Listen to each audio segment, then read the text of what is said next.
In a quiet African town, young Kofi grew up in the shadow of his older brother, Kwame.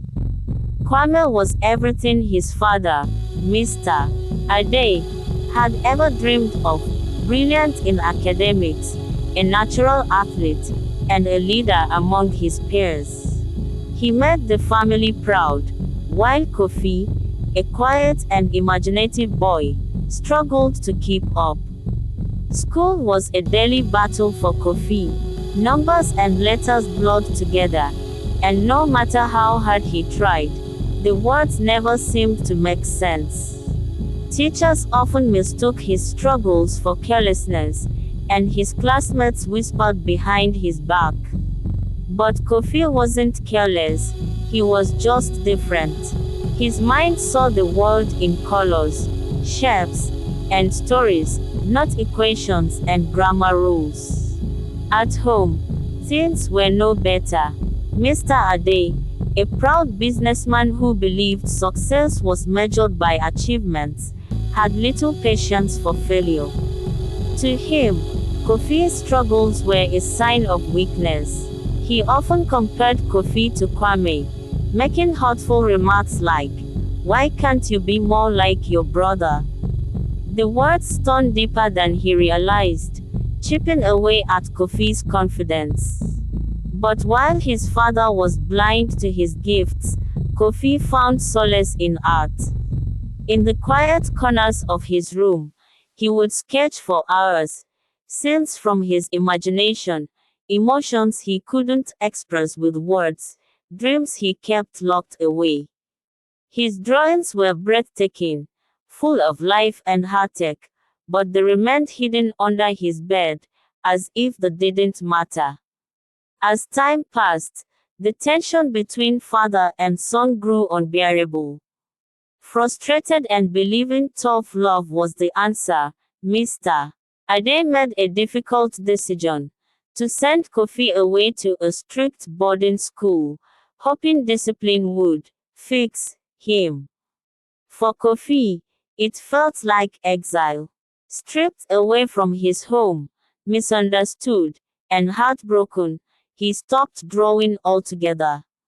At the new school, things worsened. Teachers scolded him for his poor grades, classmates teased him, and Kofi withdrew further into himself, believing he truly was a failure. Until one day, a kind art teacher named Miss Abena noticed something remarkable. She found one of his forgotten sketches, a delicate drawing of a bird with broken wings trapped in a cage. The pen in the drawing spoke louder than words. Miss Abena didn't scold him.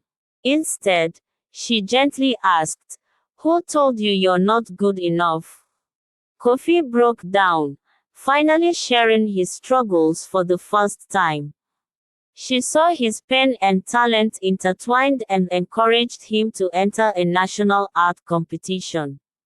With trembling hands and a heart full of fear, Kofi submitted a piece titled, "The Silent Melody."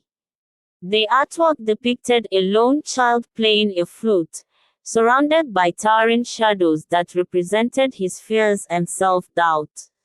But in the heart of the painting, a soft golden light radiated from the music, hinting at hidden strength.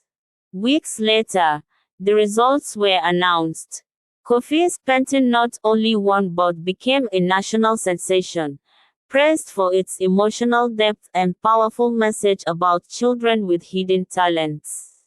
Newspapers featured his story, and the nation began discussing how many children were being overlooked because their gifts didn't fit traditional molds. When Mr. Ade saw his son's artwork on the front page, his heart sank. He had been so blinded by his expectations that he failed to see the quiet brilliance in Kofi all along. He attended the award ceremony, standing silently in the back as Kofi received his award. The crowd cheered, but Mr. Ade's heart was heavy with guilt. As Kofi stepped off the stage, clutching his trophy, Their eyes met across the room. For the first time, Mr. Ade didn't see failure. He saw courage, talent, and a heart he had nearly broken. But was it too late to make things right? Would Kofi ever forgive him? The answer lingered in the silence, leaving the world to wonder if love and redemption could still mend what had been broken.